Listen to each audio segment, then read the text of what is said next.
بھابھی وہ دراصل میرا کل پیپر ہے۔ خیر چلے میں کوشش کرتا ہوں۔ میں جانتی تھی وہ میری بات نہیں ٹال سکتا، اور ویسے بھی اس نے پڑھ لکھ کر کون سا افسر لگ جانا ہے۔ اسے بریانی کا بول کر میں اپنی دوست کے ساتھ شاپنگ پر چلی گئی۔ 3 گھنٹے بعد لوٹی تو سارا گھر چمک رہا تھا۔ میں سمجھ گئی کہ صفائی میرے دیور کی کمزوری تھی۔ وہ گھر کو گندا نہیں دیکھ سکتا تھا، اور پھر میری یہی روٹین چلنے لگی۔ اکثر شوہر بنا ناشتے کے ہی چلا جاتا، کبھی کبھی میں اسے ناشتہ بنا دیتی اور اکثر میرا دیور بنا دیتا۔ اس کے میٹرک کے پیپر ہو گئے تھے اور اب وہ فری ہوتا تھا تو سارا گھر کا کام بھی وہی کرتا تھا، کیونکہ میں تو ناشتے کے فوراً بعد سو جاتی اور اٹھ کر اپنے کمرے کی صفائی کر لیتی۔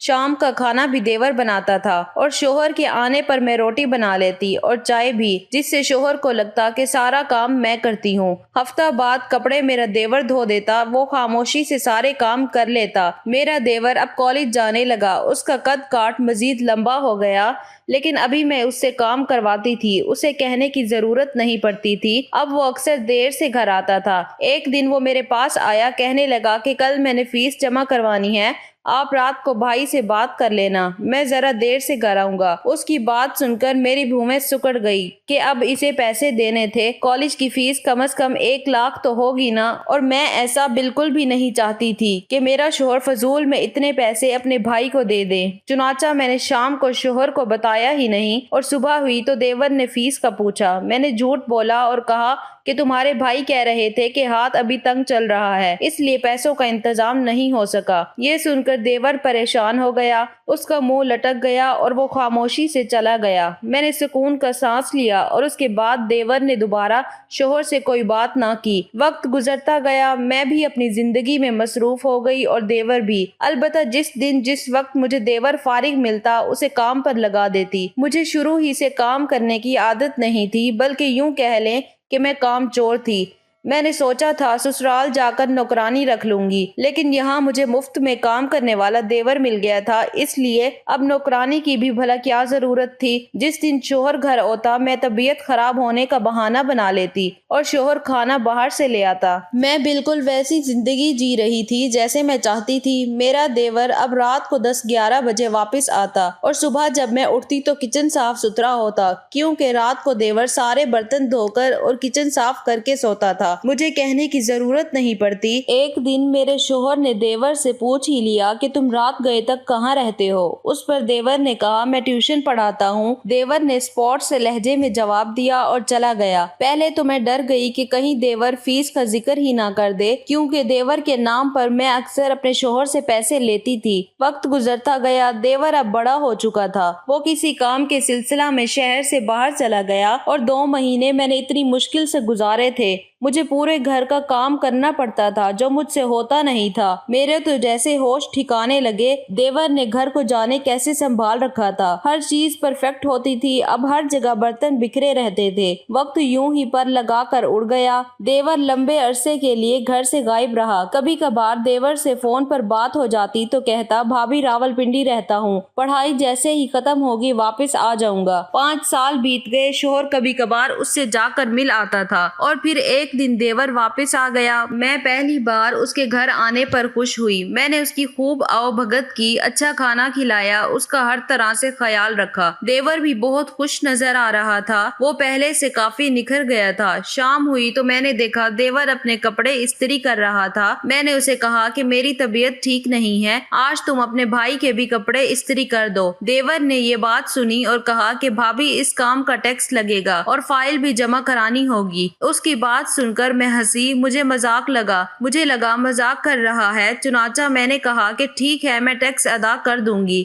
سارے کپڑے استری کر دیے، اور پھر جیسے ہی شام ہوئی تو مجھے اندازہ نہیں تھا کہ میری زندگی کی سب سے خوفناک رات بننے والی ہے۔ شام ہوتے ہی دیور میرے کمرے میں آیا اور کہا کہ چلیں بھابھی فائل جمع کروائیں۔ وہ کافی سنجیدہ تھا، لیکن مجھے حیرت ہوئی کہ کس فائل کی بات کر رہا ہے۔ کون سی فائل؟ میں نے حیران ہوتے ہوئے پوچھا۔ یہ تو آپ کو آفس پہنچ کر ہی پتہ چلے گا، دیور نے سنجیدگی سے جواب دیا۔ اگر یہ مذاق ہے تو میرے پاس بالکل بھی ٹائم نہیں ہے، مجھے ضروری کام ہے۔ میں نے لاپرواہ انداز میں کہا اور اپنا بیگ اٹھاتی کمرے سے باہر نکل آئی، لیکن دیور نے آگے بڑھ کر جھٹکے سے میرے بازو تھام لیے۔ مجھے تو جیسے کرنٹ لگا تھا۔ جس دیور نے کبھی مجھے نظر اٹھا کر نہیں دیکھا تھا، اس نے آج مجھے چھوا تھا، اور وہ بھی اس طرح کہ یہ بہت بڑی بات تھی۔ یہ کیا بدتمیزی ہے، چھوڑو میرا ہاتھ، میں نے روتے ہوئے کہا۔ چھوڑ دوں گا، پر پہلے سارے حساب کرنے ہیں۔ دیور کا انداز کچھ ایسا تھا کہ میری ریڑھ کی ہڈی میں سنسناہٹ ہو گئی۔ میں نے خود کو چھڑانے کی بہت کوشش کی، لیکن دیور مجھے کھینچ کر کمرے کی جانب لے جانے لگا۔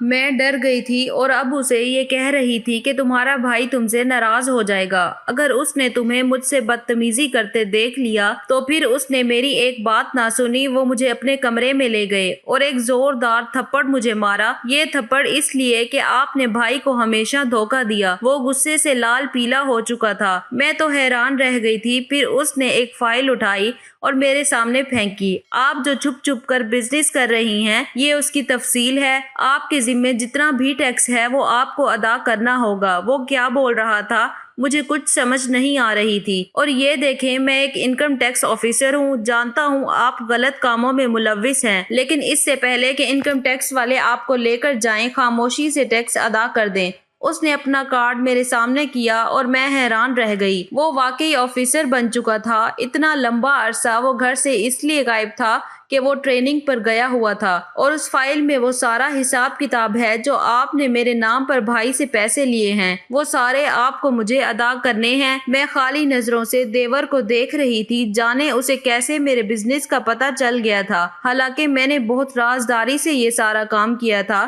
جانتی ہیں، جب آپ پہلی بار اس گھر میں آئی تھی تو میں نے آپ کو بھابھی نہیں ماں سمجھا تھا۔ میں پیار کا بھوکا بچہ تھا، میں تھک گیا تھا اپنے نازک ہاتھوں سے کام کرتے کرتے، پر آپ نے کیا کیا، آپ نے مجھے نوکر بنا لیا۔ دیور کی آنکھوں میں آنسو دیکھ کر میرا سر شرم سے جھک گیا۔ میں جانتا تھا اگر میں نے انکار کیا تو آپ مجھ سے نفرت کریں گی، بھائی کو میرے خلاف بھڑکائیں گی، اسی لیے میں خاموشی سے آپ کی ہر بات مانتا گیا۔ یہ کیسا آئینہ دکھا رہا تھا وہ آج مجھے، میں تو جیسے زمین میں گر گئی تھی۔ آپ چاہتی تو نوکرانی رکھ لیتی، پر نہیں، آپ کو مفت میں نوکر جو مل رہا تھا۔ خیر، یہ وقت ان باتوں کا نہیں ہے۔ میرے آفس والوں نے یہ فائل مجھے دے دی ہے، وہ آپ کو گرفتار کرنا چاہتے تھے۔ میں نے ان کی منتیں کی ہیں کہ میں آپ کو منع کروں گا، کیونکہ میں نہیں چاہتا کہ آپ کی وجہ سے میرے بھائی کی بدنامی ہو۔ اور یہ سنتے ہی میں پھوٹ پھوٹ کر رو دی۔ جانے کیوں میں پتھر دل بن گئی تھی۔ میرے اندر لالچ آ گیا تھا۔ میں نے اپنی دوست کے کہنے پر شوہر سے چھپ چھپ کر بزنس کیا تھا،